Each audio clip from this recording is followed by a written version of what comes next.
اور رسول اللہ کی آنکھوں سے مسلسل آنسو نکل رہے، ان کی آنکھوں سے آنسو حضرت عبداللہ کے رخساروں پر ٹپک رہے ہیں کہ یا اللہ کاش اس قبر میں جو شخص دفن ہو رہا ہے وہ میں ہوتا۔ حضرت عبداللہ بن عباس رضی اللہ تعالیٰ عنہ بیان کرتے ہیں کہ غزوہ تبوک کی رات میں اپنے بستر سے اٹھا تو میں نے دیکھا کہ رسول اللہ صلی اللہ علیہ وسلم اپنے بستر پہ نہیں ہے۔ کہتے ہیں کہ پھر میں حضرت عمر کی خیمے کی طرف گیا اور میں نے جا کے دیکھا کہ حضرت عمر بھی اپنے خیمے میں موجود نہیں ہے۔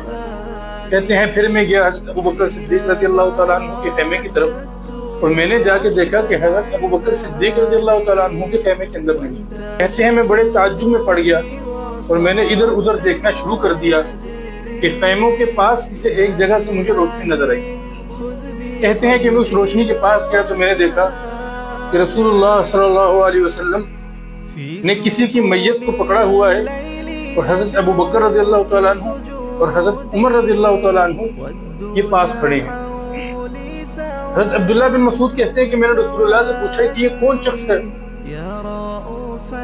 تو رسول اللہ صلی اللہ علیہ وسلم فرمانے لگے کہ یہ تمہارا بھائی عبداللہ ذو البجادین ہے جو کہ شام کو ہی وفات پا گیا ہے۔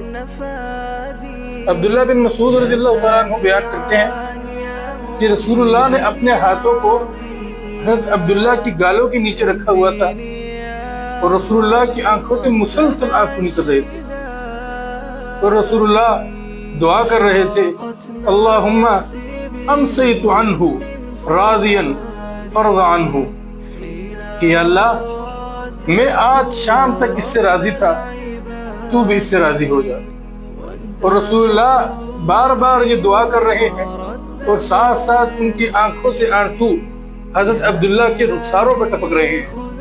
عبداللہ بن مسعود کہتے ہیں کہ میری بھی ہچکیاں بن گئی، میں بھی رونے لگ گیا اور عبداللہ بن مسعود کہتے ہیں کہ میں دعا کرنے لگ گیا یا لیتنی کنت صاحب هذا القبر کہ یا اللہ کاش اس قبر میں جو شخص دفن ہو رہا ہے وہ میں ہوتا۔ کہتے ہیں کہ رسول اللہ صلی اللہ علیہ وسلم خود لحد میں اترے اور رسول اللہ نے خود حضرت عبداللہ رضی اللہ تعالیٰ عنہ کو دفن کیا۔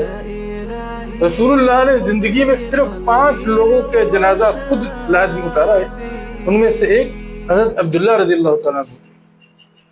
کون حضرت عبداللہ رضی اللہ تعالیٰ عنہ؟ حضرت عبداللہ رضی اللہ تعالیٰ عنہ مکے سے ہجرت کر کے مدینے آئے تو ان کے چچا نے ان سے سب کچھ لے لیا، ان کے پاس کپڑے بھی نہیں بچے اور ایک ٹاٹ انہیں ملی، اس ٹاٹ کے انہوں نے 2 حصے کیے، ایک سے اپنا تہبند بنایا اور ایک اپنے جسم پہ لیا۔ رسول اللہ صلی اللہ علیہ وسلم نے انہیں دیکھا اور پوچھا کہ کیا نام ہے تمہارا؟ کہنے لگے کہ عبد العزیٰ۔ تو رسول اللہ نے انہیں کہا کہ آج سے تمہارا نام عبداللہ ہے اور پھر انہیں لقب دیا ذو البجادین یعنی ٹاٹ کے کپڑے والا۔ اور پھر حضرت عبداللہ رضی اللہ تعالیٰ عنہ نے ساری زندگی اپنی اصحاب صفہ میں دین کی خدمت میں گزاری ہے۔ کیا اختتام پایا حضرت عبداللہ رضی اللہ تعالیٰ عنہ نے؟ انہیں دنیا تو نہیں ملی لیکن آخرت کے خزانے انہوں نے لوٹ لیے اور رسول اللہ صلی اللہ علیہ وسلم کا قرب انہوں نے حاصل کر دیا۔